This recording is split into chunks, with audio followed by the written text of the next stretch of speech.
Kan kamu jagoan katanya. Diskusi tapi dibisu-bisukan. Itu sudah nggak bisu itu. Silakan. Itu temanya sudah ada menunggu tuh. Silakan. Kenapa kamu mempromosikan ajaran Muhammad cuma kenapa? Sedangkan mau diskusi atau tidak Muhammad ini? Sedangkan Muhammad sendiri saja mau diskusi atau tidak? Kamu sudah ada di sini. Ngapain? Mampus. Kamu diajak diskusi malah kamu apa sih kamu? Katanya kau sakti, katanya kau hebat. Ini sudah ada ruang ini kau naik di sini. Apa yang kau bilang promosi apa promosi? Saya Islam. Wajar saya promosi agamaku. Kamu juga promosilah Paulus, nabimu. Aneh kau ini. Katanya kau sakti. Cari-cari Bang Suma. Ini sudah ada nih. Malah yang ku bahas. Lucu. Jadi nyangkut di sini. Ya kita naikkan lagi dia kalau beliau ada di awal. Saya mau perlihatkan ke orang-orang kalau dia itu orang tak ada ilmunya, tak ada isinya sama sekali. Minta permintaan lagi, Dis. Kau di mana, Dis? Naik sini, Dis. Tema sudah ditentukan, tinggal kau jelaskan di mana bukti Nabi Muhammad itu palsu. Udah selesai. Aku kasih kau ruang bicara sepuasmu. Mana? Tapi ingat luka-lukamu yang kemarin pada saat kita di Zoom, jangan sampai menganga kembali. Mana dia? Naik. Belum ada, Edis. Jadi gitu, saudara. Belum. Jadi kalau dikatakan bahwasanya penyesat itu adalah yang tidak mengakui Yesus itu Kristus, berarti penyesat itu, pendusta itu adalah dia yang menyangkal bahwa Yesus itu manusia yang diurapi. Kalau ada orang mendudukkan kemudian Yesus itu Tuhan, berarti dia menyangkal Yesus itu adalah manusia yang diurapi. Karena dia mengatakan Yesus itu adalah Tuhan itu sendiri, berarti dia pendusta. Nah, menyangkal anak sama dengan menyangkal Bapa. Bapa satu-satunya Tuhan. Kalau Yesus juga itu disangkali sebagai manusia, dianggap dia sebagai Tuhan, berarti sama dengan menyangkal Bapa. Berarti dia menyangkal Bapa juga. Karena Bapa itu adalah satu-satunya Tuhan, tak ada yang lain. Kalau Yesus dilantik juga menjadi Bapa, berarti kemanunggalan, keesaan Tuhan itu disangkal. Karena Yesus mengatakan hidup kekal itu mereka mengenal Engkau satu-satunya. Jangan disangkal Bapa sebagai satu-satunya. Kalau Yesus dilantik juga sehakikat dengan Bapa, berarti disangkal Bapa itu kalau dia adalah satu-satunya. Ternyata dia ada dua dengan Yesus. Itu yang dimaksud dalil 1 Yohanes 2 nomor 22 itu. Mana si Edis? Nah sini Dis, kau udah usah banyak kencong lah. Kau udah usah, jangan diniat, udah usah. Kamu kok segitu takutnya, kenapa? Kamu takut lagi kau bilang, takut lagi kau bilang. Bahasamu itu loh. Kamu sudah kita mulai sekarang diskusi. Mari kamu bisukan, jangan begitu kalau mau diskusi. Astaga. Masa saya datang kau bisukan? Gimana? Mau atur kapan waktunya kita atur? Kapan waktunya? Ini sekarang, Dul. Oh, mau sekarang? Kapan waktunya? Iya. Mau sekarang? Sekarang. Jadi kalau nurunin berarti mau Saudara Igo saya turunkan ya, Bang ya. Terima kasih ya Bang. Assalamualaikum. Iya. Biar saya kencingi mulutnya lagi orang ini. Assalamualaikum Bang Zuma. Waalaikumsalam. Nurunin berarti monyet, betul? Silakan. Kalau nurunin monyet ya. Kamu buktikan berdasarkan kemudian dalil yang bisa kau pakai di Bibelmu kah, di Al-Qur'an kah, kalau nabiku Nabi Muhammad itu adalah nabi palsu. Silakan. Sebelum baik. Ya, silakan. Jadi begini, sangat disayangkan ya, kenapa kamu mempromosikan ajaran Islam? Gak usah kayak gitu, Des. Gak usah. Tinggal kau buktikan. Ini saya mau membuktikan. Ya, silakan. Gimana?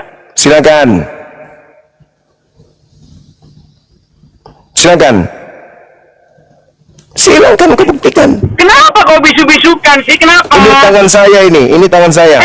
Kamu bisu-bisukan saya. Suruh moderatormu itu jangan bisu-bisukan saya. dibisukan. Manusia separuh laki ini, separuh laki ini jangan dibisukan. Separuh laki ini jangan dibisukan. Silakan kau ngomong. Saya ingin dengar. Dibisukan. Masa saya bicara dibisu-bisukan? Gini, dengar. Muhammad sendiri cuma mengatakan di agama Islam itu yang penting itu mulutnya berucap syahadat. Nabi palsu, hei, tema kita terkait dengan Nabi palsu. Saya lagi bicara kok lagi dipotong-potong. Terkait dengan Nabi palsu, Ndul, Nabi palsu, Ndul. Tema siapakah si Nabi palsu itu, Ndul? Saya kasih waktu kau bicara 2 menit. 2 menit. Gimana kalau kita ketemu tengah, kau berani nggak? Hah? Ketemu tengah berani nggak? Maksudnya ketemu tengah itu apa? Saya live, kamu live, sama-sama live kita beli tengah. Kamu cari duit. Berani? Kamu cari duit. Ya udah, dengan janji saya nggak apa-apa di sini, tapi jangan kau bisukan. Kau mau cari duit. Kau mau cari duit.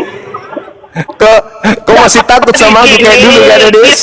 Di sini yang penting kau masih takut sama aku, bilang aja kamu itu cuma mau menipu umat Kristen di Indonesia seakan-akan kamu itu hebat. Nih kau, sejak kapan kau bisa menang hadapi saya, Des? Kapan? Lagi bicara kok bisu-bisukan. Ya sama, saya juga lagi bicara. Kau juga ngomong. Saya kasih kamu waktu 2 menit. Kau jelaskan tentang kenabian yang Nabi palsu itu, silakan. Saya diam. Nih, pertama-tama ciri-ciri Nabi palsu itu, kalau dia bicara, dia tidak berbicara atas nama Tuhan, atas nama Yahweh.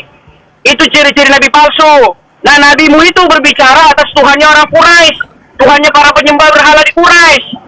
Itu pertama. Yang kedua, isi ajarannya bertentangan dengan ajaran di dalam Bible, di dalam Taurat. Orang Muhammad saja mengatakan yang penting mengucapkan syahadat. Sahabatnya bertanya, mau dia berzina, mau dia mencuri? Iya. Asal dia mengucapkan syahadat, dia masuk surga. Itulah yang disebut ajaran odong-odong. Makanya saya bilang cuma tiap hari kau promisi tauhid, tiap hari kau bilang tauhid. Tauhid itu isinya cuma ngomong tidak ada Tuhan selain Allah. Mau berzina kek, mau mencuri tetap masuk surga.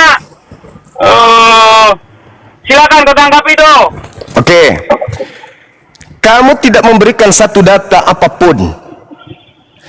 Yesus berkata di dalam Yohanes 17 nomor 3, hidup kekal itu adalah mengenal satu-satunya Tuhan. Siapa yang berkata Tuhan yang mengutus Yesus satu-satunya Tuhan dan mengaku Yesus yang lahir tanpa ayah adalah utusan Tuhan, maka kata Yesus hidup yang kekal. Itu ajaran nabiku.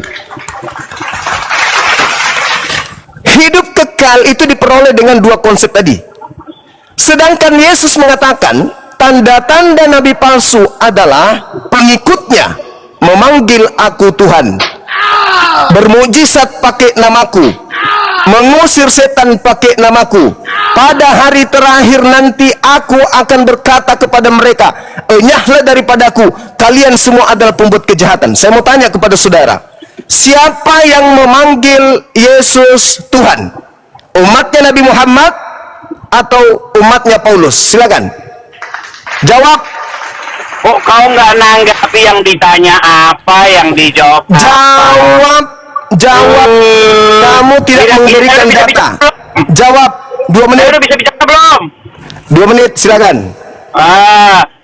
Jadi begini ya. Cuman kecoa kan dia kan? Dia cuman kecoa. Saya lagi bicara kok ganggu-ganggu. Gimana bisa bicara nih? Silakan. Kau kasih data. Gini aja, berani nggak kau atur waktu? Saya nanti live, berani nggak?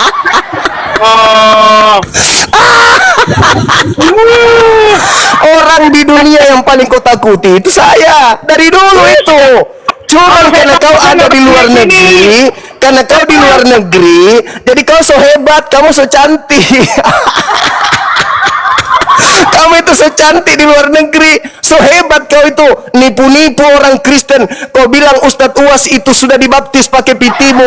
Nih kau Edis, kau bagi saya itu cuman ayam. Nggak ada ilmu kau itu.